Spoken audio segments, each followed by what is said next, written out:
Janus 22, l'inversion de la masse dans les étoiles à neutrons, une alternative au modèle du trou noir, seconde partie. Je vais donc vous raconter toute cette histoire. En ce début de siècle, l'actualité scientifique en physique tourne beaucoup autour d'Allemands, de Hollandais, un petit peu de Français et puis quelques Anglais. Les Allemands, ça tourne autour de l'université de Göttingen avec deux personnages centraux qui sont Albert Einstein et le mathématicien David Hilbert. Les médias américains qui aiment bien concentrer l'attention sur une star ont beaucoup fait pour faire d'Einstein une personnalité tout à fait exceptionnelle. Et il faut dire qu'Einstein a très vite accepté de jouer ce rôle-là. Ainsi, le grand public s'est longtemps imaginé qu'Einstein était quelqu'un de complètement singulier, qui était l'auteur de calculs tellement compliqués que très peu de gens dans le monde étaient capables de les comprendre. Et c'est une idée complètement fausse, parce que à l'époque où cette science a émergé, il y avait quand même une brochette de scientifiques en Allemagne, en Hollande, en France, en Angleterre, qui étaient parfaitement capables de comprendre et de suivre ces calculs qui allaient constituer la base de ce qu'on appellera plus tard la cosmologie et la physique théorique. Mais Einstein possédait par rapport à ses contemporains une exceptionnelle intuition physique. C'est d'ailleurs assez bien rendu dans la série Janus où on voit qu'il réfléchit énormément depuis son plus jeune âge sur tous les phénomènes physiques. Einstein, c'est un physicien qui a utilisé les mathématiques de son temps. Dans la direction opposée, on trouvait le mathématicien David Hilbert, un génie des mathématiques et justement qui s'est intéressé à la physique après avoir rencontré Einstein en 1915. Et ça a entraîné chez lui un changement complet d'orientation puisqu'il y a une anecdote très amusante. À cette époque, le mathématicien Félix Klein donnait chaque année une conférence devant des ingénieurs dans une école. Et puis une année, il a été malade et Hilbert l'a remplacé. Et alors Hilbert, on raconte qu'il est arrivé en disant aux ingénieurs: on a tendance à dire que les mathématiciens et les physiciens ont du mal à s'entendre. Ça n'est pas vrai. Ils n'ont simplement rien à faire ensemble. Alors lorsqu'il rencontre Einstein, Hilbert, c'est un choc pour lui. Il s'aperçoit qu'il y a vraiment un terrain de jeu fantastique pour ces mathématiques. Donc il s'y met. Et puis comme il a un outillage mathématique considérable que le pauvre Einstein ne possède pas, parce que Einstein, c'est surtout son ami Grossman qui l'aide à mettre en forme ses intuitions, quoi. Il faut se rappeler une chose, c'est qu'à cette époque, on n'a pas la moindre idée de choses comme l'interaction forte, l'interaction faible. Donc, il y a essentiellement deux forces qui régissent l'univers. C'est la gravitation et l'électromagnétisme. Hilbert assimile très vite toutes les techniques mathématiques qui ont été utilisées par les physiciens pour bricoler différentes choses. Et il y envisage tout de suite de créer cette matrice qui crée le monde. Donc, il commence à rédiger un article qui s'appelle Les fondements de la physique. Voilà l'article qui porte ce titre et qu'il présente en novembre 1915 aux Annales de l'Académie scientifique de Prusse. Et ces fondements de la physique, c'est censé déboucher sur une équation de champ qui contient à la fois la gravitation et l'électromagnétisme. C'est donc la course entre Einstein et Hilbert. Einstein très inquiet parce que Hilbert l'a rattrapé une vitesse folle. Il n'y a qu'à regarder les dates. Effectuons un zoom sur l'article que nous avons évoqué tout à l'heure. De quand date-t-il? Il est du 20 novembre 1915. Et Einstein se dépêche et 5 jours plus tard, le 25 novembre 1915, il publie son fameux article. Alors regardez, Feld c'est le champ, Gleichung c'est l'équation, Feld-Gleichungen c'est l'équation de champ de la gravitation. Donc c'est l'équation qui va orienter toute la cosmologie pendant un siècle. Alors on en parle beaucoup, mais la voilà telle que se présente dans cet article de 1915. Moi, il y a une chose qui m'a beaucoup étonné en lisant tous ces articles, c'est que la façon dont ils sont écrits, c'est exactement la même chose que nous faisons maintenant. C'est même la même typographie, les mêmes caractères. Ça se lit complètement à livre ouvert. Et ça veut dire simplement une chose, c'est qu'en 1915, tous les outils mathématiques étaient au point, avaient été créés dans les quelques décennies précédentes. Voilà donc cette équation de champ qui est publiée le 25 novembre. Mais le 18 novembre, une semaine avant, Einstein publie une solution de cette équation de champ. Bizarre, comment est-ce qu'il peut publier une solution alors qu'il n'a pas d'équation? En fait, il avait une équation mais qui marchait sans second membre. Et c'est cette équation qui décrit ce qui se passe dans le vide. Et à ce moment-là, le 18 novembre, il publie une solution approchée de cette équation qui lui permet de rendre compte de l'avance du périhélie de Mercure, de ce petit écart qu'il y a par rapport à la mécanique newtonienne. Regardez ce que j'ai mis en haut en rouge. La première traduction date de 1975. 60 années se seront écoulées avant que les gens qui ne lisent pas couramment l'allemand puissent prendre connaissance de ces textes dans leur version originale. Et vous verrez que des tas de choses vont découler de ce retard à la traduction des papiers originaux en allemand. Ainsi, à 2 mois près, c'est Einstein qui arrive le premier pour expliquer justement cette avance du périhélie. Vous savez peut-être qu'Einstein a eu le prix Nobel parce qu'il a été le premier à interpréter l'effet photoélectrique. Donc c'était un fantastique physicien. Mais dans les faits, Einstein est aussi un très bon astronome. C'est dommage qu'il ait raté le train de la mécanique quantique. Pour illustrer mon propos, on va être obligé de faire un peu d'arithmétique. Vous affolez pas, c'est rien du tout. Voilà, ici j'ai un graphique avec un quadrillage, et puis j'ai tracé un cercle. Et finalement, un cercle, c'est une courbe qui est définie par une équation. Or, l'équation est compliquée. X2 plus Y2 égale 25. C'est quoi ça? C'est l'équation des points d'un cercle dont le rayon est 5. Alors effectivement, ça me donne aussi Y égale plus ou moins racine de 25 moins X2. Pourquoi plus ou moins? Parce que pour chaque valeur de X, j'ai 2 valeurs de Y qui sont symétriques par rapport à l'axe X. Alors maintenant, si je fais X égale 3, ça me donne Y égale plus ou moins racine de 25 moins 3 au carré, moins 9. Ça fait plus ou moins racine de 16. Ça fait plus ou moins 4. Je jette un œil à mon graphique. Lorsque X égale plus 3, je trouve 2 valeurs de Y, plus 4 et moins 4. Les points sont bien sur mon cercle. Tout va bien. Vous devez vous dire à quoi il joue là. Ah, vous allez voir. Bien, faisons un nouvel essai, prenons x égale plus 4, eh bien je trouve à ce moment-là y égale plus ou moins 3, les points sont toujours sur le cercle, tout va bien. Mais, bien, maintenant, prenons par exemple, disons x égale 7, ça me fait y égale plus ou moins racine de 25 moins 49, autrement dit plus ou moins racine de moins 24, ouh là là, la racine carrée d'un nombre négatif, ça je ne sais pas faire. Vous raisonnez en physicien. En mathématiques, on ne s'arrête pas à tel détail, par exemple pour résoudre une équation du 3e degré. C'est Jérôme Cardano, un Italien, en français Cardan. C'est un ami de Léonard de Vinci, joueur invétéré. Il s'inspira du mode de fixation des compas sur les navires pour inventer la jonction Cardan, qui porte son nom, qui lui aurait rapporté une fortune s'il avait pu la breveter. Il prétend recevoir des messages pendant ses rêves, et c'est ainsi qu'il invente le nombre i égale racine de moins 1 pour résoudre une équation. Passionné d'astrologie, il se hasarde à calculer l'horoscope de Jésus-Christ, il est aussitôt emprisonné et accusé d'hérésie, il s'en tire de justesse en payant une amende de 1800 écus d'or et en s'empressant d'abjurer. Revenons à notre problème de tout à l'heure, avec notre graphique et notre solution dans laquelle y égale racine de moins 24. Un bête physicien, arrivé là, il s'arrête, quoi. Mais les mathématiciens ne font pas ça. Ils disent, mais on va utiliser ce nombre magique inventé par M. Cardan. Donc, soit à calculer racine de moins 24, bon, j'ai i égale racine de moins 1, ce qui veut dire aussi que i2 égale moins 1. Donc, moins 24, c'est i2 que multiplie 24. Donc, racine de moins 24, eh bien, c'est i racine de 24, et ça fait 4,9 i. Donc, voilà la solution. J'ai des ordonnées qui sont plus ou moins racine de moins 24, ben, ça fait plus ou moins 4,9 i.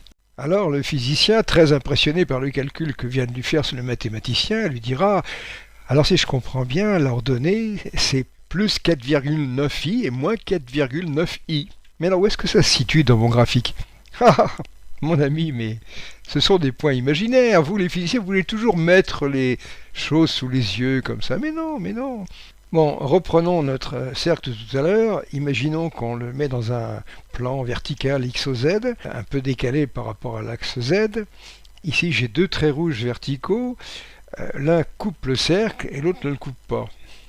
Ensuite, je fais tourner tout ça autour de l'axe Z. Alors, qu'est-ce que j'obtiendrai? Le cercle va engendrer un tore, et puis les segments rouges, ils vont engendrer des cylindres. Alors, à ce moment-là, on voit bien ça sur la figure. Soit le cylindre coupe le tore, soit il ne le coupe pas. Là, j'ai projeté mon tore dans le plan XOZ, ou appelons-le ROZ, puisque R, c'est une distance radiale. Petit r, c'est le rayon du cylindre. Donc là, vous voyez l'axe, vous voyez un cercle qui est le cercle générateur du tore, et puis j'ai fait figurer une distance radiale R égale alpha, qui est la distance par rapport à l'axe du cercle de gorge du tore. Et si je l'ai appelé alpha, c'est pas du tout par hasard. Là, en rouge, j'ai fait figurer la génératrice d'un cylindre qui a un rayon petit r. Et puis je me suis arrangé pour que ce cylindre coupe le cercle. Ce cylindre va couper le tore selon deux cercles situés dans des plans horizontaux. Alors si j'ai tous les paramètres, si j'ai le rayon du cercle de gorge, si j'ai le rayon du cercle générateur, si j'ai cette distance petit r, alors je pourrais calculer les cotes plus Z1 et moins Z1 des plans dans lesquels se trouveront les cercles qui représentent l'intersection du cylindre avec mon tore. Maintenant, que va-t-il se passer si le rayon petit r de mon cylindre est inférieur au rayon du cercle de gorge? Alors le physicien dira, le cylindre ne coupe pas le tore. Mais le mathématicien dira, pas du tout. Ce cylindre coupe le tore dans deux plans imaginaires, de cotes imaginaires plus z et moins z, et selon des cercles imaginaires qui sont situés dans ces plans imaginaires. Dans le monde des mathématiques, il y a des tas de domaines qui font penser à Alice au pays des merveilles. Et là, j'ai dessiné l'histoire d'un garagiste fou qui essaye de coller une rustine sur une chambre à air près de l'axe. Et il est en compagnie d'Alice, du chapelier et du lapin. Mais le mathématicien dirait, il s'y prend mal, il arriverait très bien à faire ça avec une rustine imaginaire. Revenons à nos problèmes de relativité générale. Voilà l'équation d'Einstein. Et qu'est-ce que c'est qu'une solution de l'équation d'Einstein? Eh bien, c'est un objet géométrique. C'est une hypersurface à 4 dimensions qui est définie par ce qu'on appelle sa métrique. Sa métrique, c'est-à-dire une façon qu'on donne de calculer la distance parcourue quand on se déplace sur cette surface. Alors, ce qui est un peu difficile à comprendre, c'est que la solution, l'hypersurface à 4 dimensions, eh bien, elle existe indépendamment du jeu de coordonnées qu'on utilise pour la décrire. Et pour les mathématiques, on a besoin d'un jeu de coordonnées. Mais les objets existent sans ça. Par exemple, vous regardez une poule qui pond un œuf, il n'y a pas de coordonnées sur l'œuf. Enfin, moi personnellement, j'en ai jamais vu, quoi. Les poules les sortent comme ça. Après, c'est les mathématiciens qui mettent des méridiens et des parallèles et qui créent ce qu'on appelle une singularité de coordonnées. Par exemple comme le pôle. Mais il n'y a pas de singularité. Un œuf de poule, c'est exempt de toute singularité géométrique. Et c'est pareil pour la sphère terrestre. Tous les explorateurs qui sont allés au pôle nord ou au pôle sud, ils n'ont trouvé aucune singularité de coordonnées. Il y a juste de la glace, c'est tout. Ce sont les cartographes qui ont fabriqué ces singularités. Alors l'équation d'Einstein, c'est une sorte de mère poule qui va nous pondre une forme géométrique, une hypersurface à 4 dimensions qui va être décrite dans des coordonnées, et puis c'est à nous de la lire. Alors cette solution, eh bien, ce qu'elle a à la base, c'est qu'elle a des symétries. C'est-à-dire par exemple la solution de Schwarzschild, eh bien, elle a une symétrie sphérique, et puis elle est stationnaire. Simplement ces deux hypothèses-là. Alors après, on exprime ça avec des coordonnées, et crac, voilà le produit qui sort. Après, il faut savoir le lire. Une solution de l'équation d'Einstein, c'est une hypersurface à 4 dimensions qui est définie par sa métrique. Alors, je vais donner un exemple simple d'un objet qui est défini par sa métrique. Là, c'est un objet à 2 dimensions, donc c'est une surface, et il est donné par cette métrique qui est exprimée avec 2 coordonnées qui sont grand R et phi. Alors, comment peut-on se servir d'une métrique ? Eh bien, c'est une opération qui permet de calculer la longueur qu'on parcourt lorsqu'on fait un petit déplacement sur la surface. Donc, supposons que nous soyons à un endroit R, phi, et puis je décide de me déplacer de dr et de dφ. Eh bien, à ce moment-là, je vais parcourir une petite distance ds, et elle est donnée par cette expression. Alors, on sent tout de suite que c'est un objet qui doit avoir une symétrie de révolution. Grand R et phi, ça ressemble à des coordonnées polaires.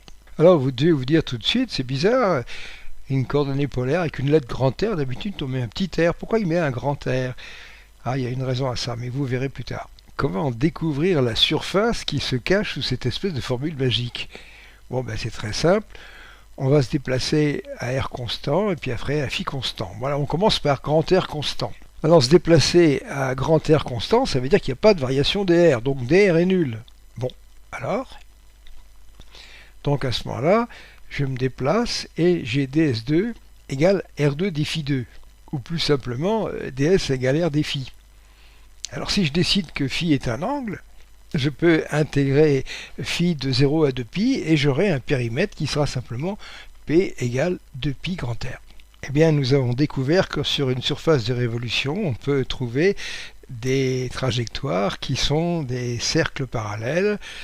Et vous savez, en mathématiques, ça consiste souvent à enfoncer les portes ouvertes. Le problème, c'est de trouver la bonne direction, parce que si la porte n'est pas ouverte, c'est un mur. Enfin, vous verrez ce qui arrive quand on se trompe de porte. Maintenant, on reprend notre métrique et on va envisager de se déplacer à phi constant. Alors à ce moment-là, d phi est nul. Et à ce moment-là, ma métrique s'écrit comme ça. Alpha, c'est une longueur. C'est une longueur, je vais la prendre positive. Bon. Donc je vois tout de suite une chose, c'est que si R est supérieur à alpha, ds2 est positif. Donc S est réel. Par contre, quand R est inférieur à alpha, mon ds2 est négatif. Autrement dit, S est imaginaire pur. Vous avez vu ce qu'on a dit tout à l'heure. Ça veut dire qu'on est en dehors de la surface. Ça veut dire que pour R inférieur à alpha, eh bien, dans cette région d'espace, la surface n'existe pas. Continuons notre investigation simplement en regardant cette métrique de cette surface inconnue. Alors on a vu tout à l'heure qu'il y avait une famille de cercles de périmètre de pi r. Bon, j'ai aucun problème en faisant tendre grand R vers l'infini. Par contre, il y a une limite inférieure qui est alpha. Donc autrement dit, on a des cercles parallèles et le périmètre de ce cercle a une valeur minimum de pi alpha. On dit que cet objet géométrique n'est pas contractile. Est-ce qu'on a déjà vu une surface qui n'est pas contractile? Bien sûr, le tore. Sur le tore, vous pouvez tracer toute une famille de cercles. Mais il y a un moment où le périmètre de ces cercles, s'ils enserrent le cercle de gorge, ça coince. Et à ce moment-là, il y a un périmètre minimum, il y a aussi un périmètre maximum. Donc cette surface, c'est pas le tore, puisque là, on peut amener le périmètre à la valeur qu'on veut. Alors, elle est voisine du tore, mais c'est pas le tore, donc je vous la montrerai tout à l'heure. Il se trouve que cette surface-là, elle se prête à un plongement dans R3. On peut la représenter dans l'espace tridimensionnel, mais ce n'est pas le cas de toutes les surfaces qui sont définies par des métriques, loin s'en faut. Je vais vous produire une autre surface à 2 dimensions qui n'est pas contractile. Alors voilà sa métrique, c'est ds2 égale dz2 plus r2 d phi 2, phi étant un angle. Bon, alors évidemment, on se dit, je ne sais pas ce que c'est que cette surface, mais si je fais z égale constante, il me reste ds égale r d phi. Ok, j'ai un périmètre minimum qui est de pi r. Mais qu'est-ce que c'est que cette surface? C'est un cylindre. C'est un cylindre, alors je peux le mettre dans un espace euclidien x, y, z, voilà, plongé. Sur ce cylindre, je peux tracer évidemment toutes les courbes qui me passent par la tête. Et parmi toutes ces courbes, il y en a des courbes particulières qui sont les géodésiques, qui sont un peu les lignes de plus court chemin. Alors, il y a une géodésique, par exemple, c'est le cercle qui entoure le cylindre. Et puis il y a aussi les spirales qui s'enroulent le long du cylindre. Puis il y a une spirale particulière qui ne s'enroule pas, eh bien on appellera ça une génératrice du cylindre, en rouge. Et puis je peux aussi tracer une courbe fermée. Alors cette courbe fermée, si elle fait le tour de l'objet, en haut la courbe fait le tour de l'objet de façon quelconque, mais on voit qu'on peut faire glisser cette courbe sur cet objet géométrique et qu'il y a un périmètre minimum qui est de pi r. Donc un cylindre, c'est un objet géométrique qui n'est pas contractile. Maintenant, je vais amener un concept très général. J'ai donc un objet géométrique, une surface ou une hypersurface qui est décrit par 2, 3, 4, n dimensions. Et puis aussi par sa métrique. Sa métrique, c'est une suite des x, des y, des z, etc. au carré. Eh bien, si je peux trouver un jeu de coordonnées dans lequel ce soit une suite dx2 plus dy2 plus dz2 plus etc., eh bien, je dirais que cet objet géométrique a une géométrie euclidienne. Reprenons la métrique du cylindre. Mon cylindre voit sa métrique exprimée dans un jeu particulier de coordonnées, qui sont z et phi. Alors je peux prendre un autre jeu de coordonnées. Disons qu'en prenant phi comme c'était un angle, c'était facile pour montrer la symétrie qui était associée à ce cylindre. Mais une métrique peut être exprimée avec n'importe quel choix de coordonnées. Donc je vais prendre une autre coordonnée u, puis je vais faire un changement de variable très simple. Je vais écrire r phi égale u. Alors à ce moment-là, ma métrique devient ds2 égale dz2 plus du2. Donc le cylindre est euclidien. Comment le cylindre est euclidien? Mais il est rondouillard. Ah non, non, non. Cette courbure, c'est dû au plongement. C'est parce que vous avez décidé de le représenter dans un espace euclidien x, y, z. Donc il y a une sorte de courbure induite par le plongement. Alors ce qui est très difficile en géométrie, c'est de faire la part entre ce qui est la propriété intrinsèque de l'objet et puis ce qui est dû à la façon dont on se le représente, la façon dont on l'immerge, dont on le plonge dans quelque chose pour essayer de le comprendre. Bon. Donc vous voyez qu'on est en train de refaire avec des crottes de mouche ce que je vous ai montré avec du carton, du scotch, de la ficelle et des choses comme ça. Mais avouez que mes crottes de mouche, elles ne sont pas bien méchantes. Hein. Il y a des littéraires qui m'écrivent « Même nous, on suit ». À ce moment-là, je vais être obligé d'aller un petit peu aux crottes de mouche parce que je vais faire du tridimensionnel, du quadridimensionnel, et là on ne peut plus dessiner. Maintenant, il faut bien que vous compreniez, c'est que ce cylindre, c'est une surface. Elle a ses propriétés intrinsèques de ne pas être contractile, mais le fait de mettre un axe, ça c'est uniquement dû au plongement. Donc ce qu'il va falloir qu'on fasse dans la suite, c'est que lorsqu'on a un objet défini par sa métrique, il faut arriver à comprendre ce qui est intrinsèque et ce qui est lié à la façon dont on se le représente, c'est-à-dire au choix qu'on a fait des coordonnées, qui représentent un espace dans lequel on met cet objet. C'est pas sûr que ce soit le bon. Maintenant, on va pousser un cran plus loin. Vous êtes prêts? Pourquoi ne pas envisager une hypersurface à 3 dimensions avec grand R, grand θ, grand phi? Voilà cette métrique. Il s'agit donc d'une hypersurface à 3 dimensions. C'est la première fois que vous voyez la métrique d'une hypersurface. Comme ça, alors il y a 3 variables, grand R, θ et phi. Θ et phi, oh, c'est des angles. C'est une symétrie sphérique là-dessous, oui. Ça sent la sphère. Hein. Alors effectivement, on va étudier cette surface en gardant constante une des dimensions. Par exemple, on va commencer par prendre grand R égale constant. Alors si on prend grand R égale constante, bien, on va faire un feuilletage. C'est-à-dire que là, on a une surface à 3 dimensions et on va la feuilleter par une famille de surface à 2 dimensions. De même que quand on était parti tout à l'heure de la surface à 2 dimensions, eh bien on l'avait feuilleté par des cercles. Alors vous remarquerez en faisant allusion à des choses que j'ai déjà dites plus tôt, c'est que le feuilletage c'est l'opération inverse de la fibration. La fibration c'est quand on rajoute une dimension et le feuilletage c'est quand on découpe les tranches de saucisson et la fibration c'est quand on empile les crêpes. Alors revenons au problème qu'on s'est posé. On a une surface à 3 dimensions qui est définie par sa métrique, la voilà. Et puis on fait R égale constante et à ce moment-là, on a un feuilletage avec des surfaces à 2 dimensions qui sont définies par cette métrique. Alors qu'est-ce que c'est que ces surfaces? Ben là encore, on peut s'amuser à les feuilleter avec des courbes qui sont des cercles. Puisque θ et phi, on a décidé que c'est des angles. Donc si je fais θ égale constante, je vais avoir une famille de cercles, des cercles qui auront comme périmètre 2πr sinus θ, et qui formeront une famille de cercles de cette surface définie par sa métrique.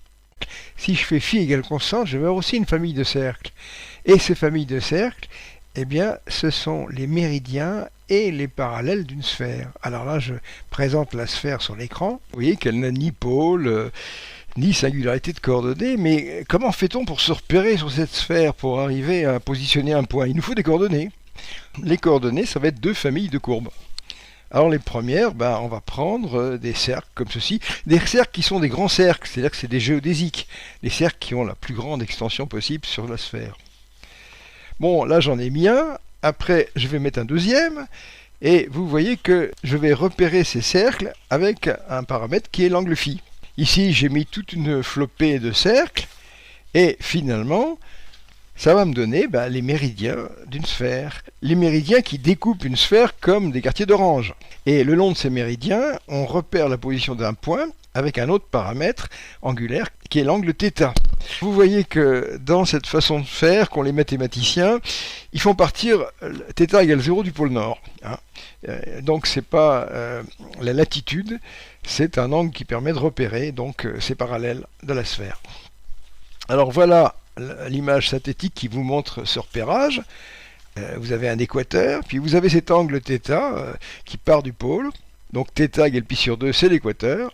θ égale pi, c'est le pôle sud. Et puis vous avez cet angle φ qui court, au contraire, le long de l'équateur. Et ça nous permet de repérer un point M.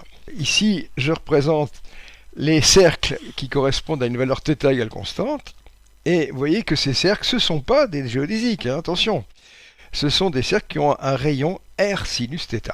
Maintenant, je donne à la position d'un point M un accroissement pour l'emmener en M'.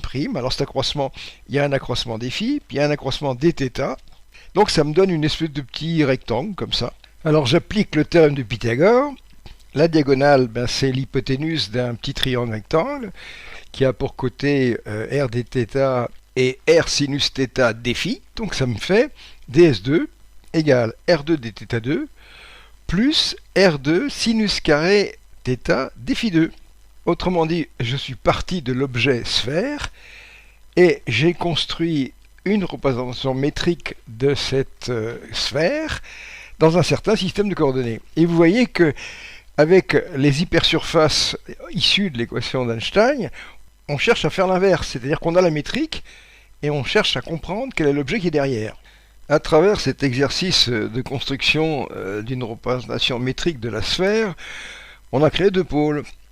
C'est-à-dire qu'on a créé des singularités qui n'existent pas sur la sphère. Ce sont des singularités de coordonnées. Pourquoi est-ce que c'est singulier ? Imaginez les explorateurs qui arrivent au pôle Nord. Eh bien, quand ils sont là, Perry, le chef des explorateurs, dit voilà, nous sommes au pôle Nord, donc nous sommes à θ égale 0. Seulement, je ne sais pas définir la longitude phi. J'ai dit aussi que les métriques pouvaient s'exprimer avec différents jeux de coordonnées. Et là, on a pris une coordonnée pour repérer les parallèles qui part du pôle, un angle θ. Si on prenait la latitude, la latitude c'est quoi? C'est pi moins θ. Alors on va appeler ça bêta. Et à ce moment-là, on va avoir sinus θ égale cosinus bêta.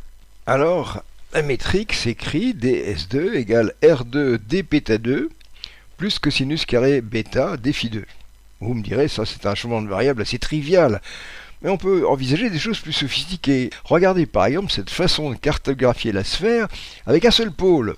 Et là, effectivement, on a deux familles de cercles qui donnent à ce moment-là un repérage des points. Alors, j'écris pas la métrique, bon, elle aurait certainement une forme plus compliquée. Mais ça illustre simplement le fait que la métrique qui se réfère à une surface peut prendre une infinité de formes en fonction de l'infinité possible du choix de coordonnées. Bien, revenons à notre hypersurface à 3 dimensions définie par sa métrique, en R θ phi. Alors qu'est-ce que ça veut dire, ce qu'on vient d'étudier avant? C'est que lorsqu'on fait des coupes dans cette hypersurface avec R égale constante, eh bien on obtient des sphères. Alors c'est une famille de sphères parallèles. Attention, j'ai pas dit concentrique, ne me faites pas dire ce que je n'ai pas dit. Revenons à notre métrique de cette hypersurface. Cette fois, on va prendre des trajectoires avec θ et φ constants. Alors qu'est-ce qu'on constate? Eh bien lorsque grand R est inférieur à alpha, le ds2 est imaginaire. Autrement dit, on est en dehors de cette hypersurface. Qu'est-ce que ça veut dire? Ça veut dire que cette hypersurface n'est pas contractile. Alors tout à l'heure, on avait vu des cercles qui avaient un périmètre minimum, et là, on aura des sphères qui ont une aire minimale. Notre hypersurface à 3 dimensions, c'est aussi un espace 3D. Alors les espaces 3D, nous, qu'ils soient courbes ou pas courbes, on a quand même l'habitude qu'ils soient contractiles. Ça veut dire quoi être contractile? Ça veut dire que si à un endroit, vous figurez une sphère, et que vous mettez des sphères parallèles à l'intérieur, un peu comme les poupées russes, eh bien vous pourrez amener l'aire de ces sphères à 0. Et un espace non contractile, eh bien vous êtes bloqué. Et ça, je peux vous dire la chose suivante, c'est que les cosmic men d'aujourd'hui, ils comprennent strictement rien. On va revenir à notre surface 2D définie par ces métriques que je vous avais montré tout à l'heure, et je vous avais promis que je vous la montrerai. Alors là, pareil, eh bien, lorsque R est inférieur à alpha, on est bloqué. Le cercle a un périmètre minimum. Alors qu'est-ce que ça veut dire? Ça veut dire que c'est une surface qui a un bord circulaire. À partir de maintenant, mon discours va se situer à deux niveaux. Disons que pour exploiter ce que je vais dire au mieux, il faudrait quand même avoir un petit peu des notions de mathématiques. Donc, le grand public pourra se contenter d'une compréhension analogique, et puis des gens qui sont des étudiants, des ingénieurs, ils pourront suivre le détail de tout ce qui va suivre, et à leur intention, je crée un fichier PDF qu'ils pourront appeler à partir de la vidéo, et où ils auront tous ces détails. La surface qui est définie par cette métrique est un objet à deux dimensions. Bien, on va envisager de la plonger dans un espace à trois dimensions euclidien. Alors, avec deux dimensions, on était avec des coordonnées grand R et phi, et là, on va rajouter une dimension Z. Je voudrais insister sur quelque chose d'absolument essentiel. Il faut bien vous dire que les écritures mathématiques, les crottes de mouche, les x, les y, les sinus et cosinus, c'est rien. C'est la façon qu'on a d'écrire des idées, de les concrétiser. Mais si on n'a pas la perception du concept, ça ne sert à rien. Actuellement, en physique théorique, vous avez des gens qui se livrent à des orgies de calcul. Ils ne savent même pas ce qu'ils font. Ils n'ont aucune intuition de leur travail. Personnellement, j'ai vu passer une collection de surdoués qui étaient rentrés à 19 ans à Normal Sup ou à Polytechnique et qui semblaient capables d'avaler n'importe quoi, mais pas du tout. Ça me suggère le principe d'incertitude de Jean-Pierre Petit. Le produit de la capacité à faire des calculs compliqués par l'intuition est une constante. Là, je vais faire appel à votre intuition géométrique. Et les gens sont très inégalement dotés sur ce plan. C'est comme ça. Alors ce qui sous-tend toute cette démarche, c'est la différence qu'il y a entre la nature propre d'un objet géométrique et la façon dont on le représente. Par exemple, je vous ai parlé du cylindre, et ce cylindre, évidemment, tout de suite, on le représente dans un espace à trois dimensions, avec un axe de rotation. Or, il n'a pas d'axe de rotation. C'est un objet topologique. Je vous ai montré qu'il était euclidien, alors qu'on lui perçoit des rondeurs qui ne sont que des conséquences de la façon dont on le représente. Vous savez, le concept d'objet géométrique défini par sa métrique, c'est pas quelque chose avec lequel les gens sont très à l'aise, à commencer par les physiciens théoriciens et les cosmologistes. Alors là, effectivement, on a un objet qui est défini par cette métrique. Comme phi est un angle, eh bien on se dira que c'est un objet de révolution. Et on sera tenté de le représenter de cette façon. Et vous remarquez que cette surface, elle ne s'approche pas de cet axe plus que la distance alpha. Et comme je ne sais pas si ma surface possède ou non un bord, à tout hasard, j'ai fait figurer un cercle de rayon alpha. Sur mes deux surfaces de révolution, à gauche le cylindre, à droite ma surface inconnue, j'ai fait figurer avec un trait gras les courbes méridiennes. Ce sont les courbes qui engendrent la surface quand on procède à une rotation. Pour le cylindre, c'est sans mystère, c'est une bête droite verticale. Par contre, pour ma surface inconnue à droite, c'est une courbe que j'aimerais bien déterminer. Alors, à droite, la surface qu'on cherche à construire, et puis à gauche, la métrique dont elle est issue. Alors, cette métrique, elle est écrite avec des coordonnées grand R et phi. Ça, c'est des coordonnées polaires. Donc on va passer à un système de coordonnées qu'on appelle cylindrique avec grand R, phi et z. La méridienne, cette courbe en trait un peu accusé, se trouve dans un plan qui contient l'axe Z et que j'ai représenté ici en bleu ciel. Si on se déplace le long de cette méridienne, on est à phi constant, donc dφ est nul. Alors ça correspond à l'expression qui est à gauche. Représentons cette courbe en trait foncé, la méridienne, dans le plan qui la contient, c'est dans le plan R au Z. Et puis sur cette courbe, on considère un petit segment qui correspond à des accroissements dr dz. Et puis on a ds2 égale dr2 plus dz2. Formidable! J'obtiens le carré de l'élément de longueur exprimé de deux façons différentes. Donc je pourrais égaler ces deux expressions, et j'obtiendrai ainsi une équation qui me permettra de déterminer la forme de la méridienne. Bon, là je vais demander à ceux qui n'aiment pas les mathématiques de fermer les yeux. Je leur dirai quand ce sera fini. Pour les autres, eh bien, le calcul se déroule sous vos yeux. 1, 2, 3, 4, 5, 6, 7, 8, 9, 10, 11, 12, 13. Voilà, c'est fini. Vous pouvez rouvrir les yeux. On a donc, à l'issue de ce petit calcul, une relation qui donne R en fonction de Z. C'est plus facile que de trouver Z en fonction de R. Alors, qu'est-ce que c'est que cette fonction R de Z? Eh bien, c'est ce qu'on appelle une parabole couchée. Alors, quand on va faire tourner cette parabole autour de l'axe Z, elle va engendrer une surface qu'on appelle un diabolo. Alors, ce diabolo, ça a une topologie un peu particulière. Voilà une surface qui n'est pas contractile. Elle a un cercle de gorge en R égale alpha. On aurait pu croire que c'était une surface qui avait un bord, qui se serait terminé sur le cercle de périmètre de pi alpha. Ben non, pas du tout. Elle a une deuxième nappe en dessous. Et ça, c'était pas du tout apparent quand on regardait sa métrique. Vous voyez donc qu'une métrique contient des informations concernant la topologie de la surface ou de l'hypersurface qu'elle est censée décrire. Et ça n'est absolument pas perçu par les gens qui font de la cosmologie aujourd'hui, qui font n'importe quoi. Alors quand on recherche une solution de l'équation d'Einstein sous forme d'une métrique, et lorsqu'on fait un choix de coordonnées, eh bien il y a une sorte d'a priori sur la topologie. Si on prend un petit r ou un grand R et qu'on a l'impression que c'est une distance radiale, à ce moment-là, on s'imagine que la surface est contractile, ce qui n'est pas évident. Alors on voit ici sur la courbe que cette variable grand R, qui est une espèce de distance par rapport à un axe qui n'existe pas, que j'ai prise, ce n'est pas une variable qui convient. En particulier, à chaque fois que je donne une valeur de grand R, j'ai 2 points au lieu d'un seul. Donc ce serait beaucoup mieux d'avoir une variable qui courrait le long de la courbe. Ça serait pas mal, c'est-à-dire une variable qui aurait des valeurs négatives pour la branche inférieure, et puis positive pour la nappe supérieure, qui partirait de moins l'infini, qui serait nulle sur le cercle de gorge, et qui repartirait vers plus l'infini.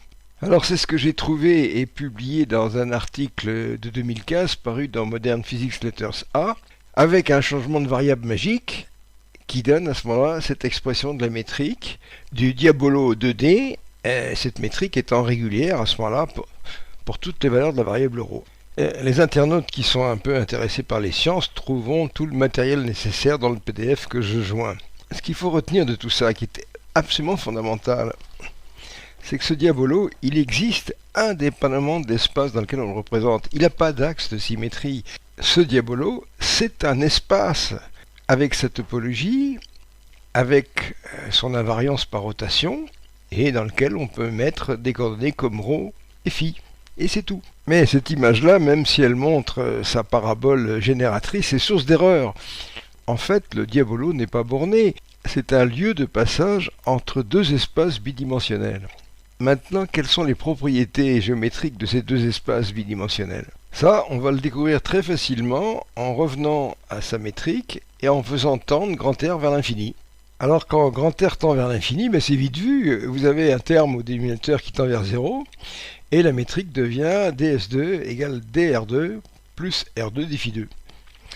Et ça, eh bien, c'est la métrique d'un espace 2D euclidien en coordonnées polaires. Et on va montrer pourquoi.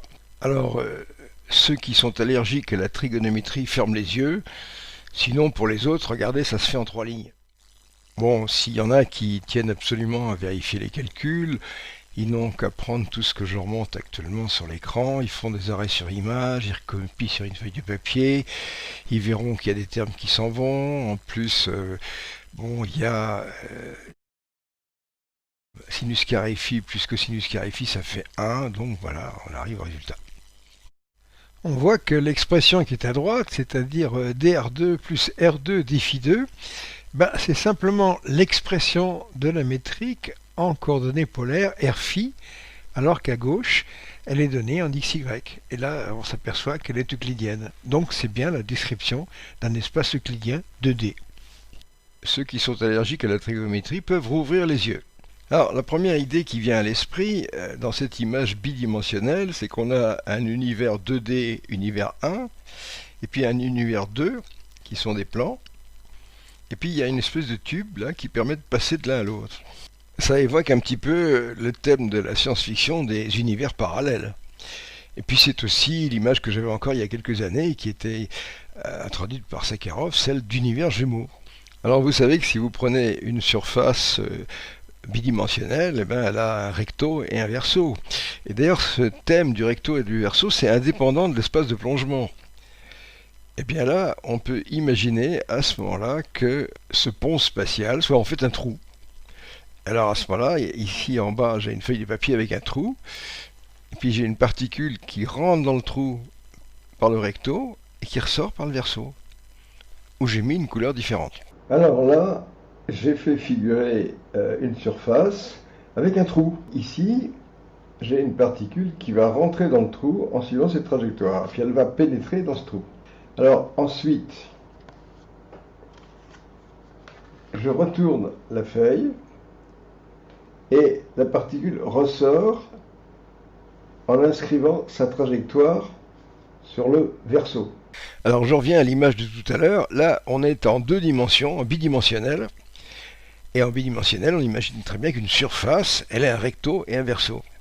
Bref, maintenant, il faut imaginer qu'une hypersurface à 3, 4, 5, 19 dimensions peut avoir aussi un recto et un verso. Bon, tout ça, ça sent le voyage interstellaire à 1 kilomètre. Hein. Et évidemment, ce sera la fin de la série Janus. J'expliquerai un petit peu tout ça. Pour le moment, revenons à l'hypersurface à 3 dimensions. Celle-ci est définie par sa métrique, en r, θ, phi. On a vu que cette hypersurface n'était pas contractile. La surface 2D non plus n'est pas contractile. Alors, je la montre ici. Ça veut dire quoi? Ça veut dire que, imaginons que je trace des cercles, comme ça, des cercles parallèles. Eh bien, j'ai un périmètre de cercle qui est de plus en plus petit, et à un moment, j'arrive à ce cercle rouge, et là, c'est 2π alpha, c'est le cercle minimum. Et alors, pour pouvoir continuer, il va falloir que j'aille de l'autre côté. Et à ce moment-là, je tracerai des cercles rouges qui auront des périmètres croissants. Alors, en 3D, eh bien, c'est des sphères. C'est-à-dire que vous prenez une sphère de rayon grand R, et puis vous en mettez une autre à l'intérieur, comme les poupées russes, un peu plus petit, un peu plus petite, et à un moment vous arrivez à une sphère qui a une aire 4π alpha 2, et c'est l'aire minimale. On appellera cette sphère-là une sphère de gorge. Et après, si vous voulez continuer au-delà, là vous êtes sur le verso, et la surface de la sphère croît. Et là, mes amis, je ne peux plus dessiner. On est dans du 3D. Donc c'est à vous de vous faire cette image dans votre tête. Il y en a pour qui c'est très facile, d'autres qui n'y arriveront jamais. Je ne sais pas pourquoi, mais il y a des gens qui ont une imagination géométrique qui leur permet de concevoir ce genre de choses. Qu'est-ce qui se passe quand je fais tendre R vers l'infini? Eh bien, c'est très simple, le terme alpha sur R qui est au dénominateur, il devient nul. Eh bien, à ce moment-là, ma métrique se réduit à ça. Alors, je ne vous ferai pas le calcul, mais vous me croirez sur parole si je vous dis que ça, c'est la métrique d'un espace euclidien. Autrement dit, cette hypersurface à 3 dimensions que nous venons d'étudier, elle réalise un passage entre le recto d'un univers euclidien tridimensionnel et son verso, à travers une sphère de gorge. Alors là, je vais vous laisser vous reposer un moment, et c'est pas 1 heure qu'il vous faudra, c'est carrément 1 nuit de sommeil. Mangez léger, et on verra ça tout ça demain matin. C'est la fin de la seconde partie de Janus 22.